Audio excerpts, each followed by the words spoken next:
Yeah, I'm embarrassed. I mean, yeah, you can give credit to Belmont. They deserve credit. They were ready to go. They were moving faster than us. They were locked in. They're banging threes. I mean, you hit 18 threes on us against a team that has defended the three outstanding all year long. It's just too bad because we didn't have anywhere close to what we had all year today, and I'm embarrassed by it. So it's too bad, and it's not gonna dictate how I think about this season at all. But there's a level of pride I have here. Okay, it means a lot to me to wear JMU. It means a lot to me to put that product on the court. So like, yeah, when we play like that, I can't stomach it. It could be the worst actual performance maybe I've ever coached. I can't think of one.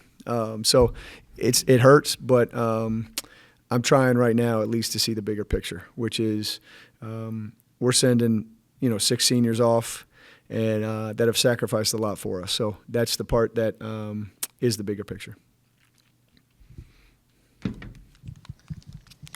What do you think kind of led to this, what you talked about? Did you see it coming at all? Like, maybe not to this degree, but that maybe they weren't going to be ready for this one? No, I did not see it coming. I had no answers today. Our effort was not great. And I don't know what it's like inside a 18 to 23-year-old's mind and body. Maybe you just hit your limit. Maybe you don't want to get on a plane and go to Indianapolis. I don't know the exact answer, right? And I'll never know. But could it be a little bit of a snowball, right? We couldn't make anything. And so now they're hitting everything. It grows to a pretty quick not insurmountable, but what feels like an insurmountable lead. Even at the half, being down 20 is a tough one. But just everything didn't go our way. So I don't have the answer. I think offensively, when we don't have Ashanti Barnes, it clearly we don't flow as well. And I know that's a factor, but it's not the difference today. I guess, when they're making threes like that, obviously sometimes teams just get hot, and you combine that with you not shooting well. But, I mean, were they just that hot, or were they getting really open looks? A combination. Our defense wasn't what it was. We didn't have the effort today. But there's been times that I feel like you've not had the effort and you've gotten lucky a little bit with their missing open looks. They just it felt like they never missed. I know they did, but it felt like they never missed. It's like every mistake we made, they banged it. And yeah, I mean, you can ask Bart when he gets in here. I mean, he was basically like the best game I've ever seen our team play. And it's great, but the question will always be for me, like, how much did we help with that, right? And I don't know, but we just didn't have it, man. We did not have the urgency that we've played with for so many games, and maybe the tank was empty. I'll wonder about it for a while. You talked about how your team was one that's defended well from three this year. What do you think? Do you think Belmont's height played into any of that? No. I thought they were crisp with their offense. I thought our communication was really low. I thought our energy was really low. And I just felt like there wasn't that just urgency. There was no urgency in transition defense. There was no urgency in the half court. I mean, when was the last time we got our butt kicked on the glass like that? Like by a team that's not bigger than us. Like it's just we just didn't have it. And I know that's a simple explanation, and I just can't give you anything else. I mean, Tootie Jones is a heck of a player, but she goes 8 for 11 from three. If I gave you 11 wide open threes in any other game, I don't know. Do you go 8 for 11? I think it's like a perfect storm. They were great and we were awful. And I know they're a good team. I was saying that to everybody before the game, but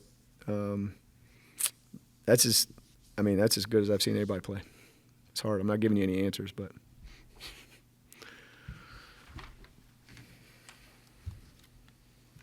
When did you know you weren't going to have Ashanti, and was it difficult at all trying to put a game plan together whether she was going to give it a go or not? Yeah, I found out at 3:15 p.m. So that's not ideal for game planning, right? We weren't able to practice yesterday without her. We weren't able to do shoot around today without her. And you know, I want her to be – the most important thing with her is her health, right? And so, like, when it was 3:15, she said, I don't think I can do it. Of course I respect that, and always will. I trust Ashanti with everything I have. But it was unfortunate just because the only thing I can do is plan in my head now. And, again, if we had lost this game by 15 – I might be like, hey, that's the reason, but like obviously it's not. You could have thrown her in there. I don't know if there's any different outcome today. Kendall Holmes got off to a pretty hot start for them as well. Had 5 3-pointers. Obviously, Tootie Jones had a big game as well. But I mean, just talk about how they were able, start the game and build that advantage. I mean, you guys haven't been down the first quarter much this year. Yeah, they were awesome. They did everything right. They read things right. We played things wrong. We went under stagger on her early and got her going. I think with any good player, right, if you let them get their first couple makes in, they're feeling better, right? Rose Scott is always better when she makes her first couple shots because you start feeling good. And so that's the tough part for us is that we let them get going. We couldn't get anything going, and I think it just piled on.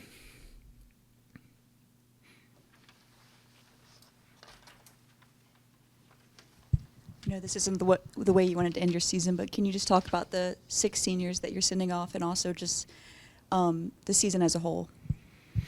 Yeah, the season as a whole, I'll remember forever, right? I think we did an amazing job all throughout the year. Tough schedule, going 18-0 in the conference. You're going to remember a lot of things about this, ups and downs, but it was a good year, and I'll remember it as a good year. A team that won 30 games, so that's the first thing. But our seniors that were here, all of them had to sacrifice in one way or another, and I think real true sacrifice within a team helps the team be successful, right? And it's bigger than you. So when I ask Anna Goodman to come off the bench and be a backup center all year long when she can be a starting center, right, that's a huge sacrifice for a fifth-year senior. Jamia Hazel, with her shot attempts going way down this year as opposed to her first 3 years, right, taking a leadership role. Rose Scott coming off the bench for us was something that I know starting was important to her to start the year. Who else we got here? Oh, Olivia Mullins. No better example than that.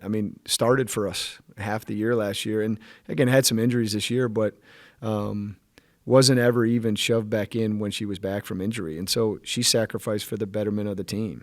Micaiah Tynes is a little different case because she's been injured. Who am I missing here? Susha. Good. How can I miss Susha? I can't miss Susha.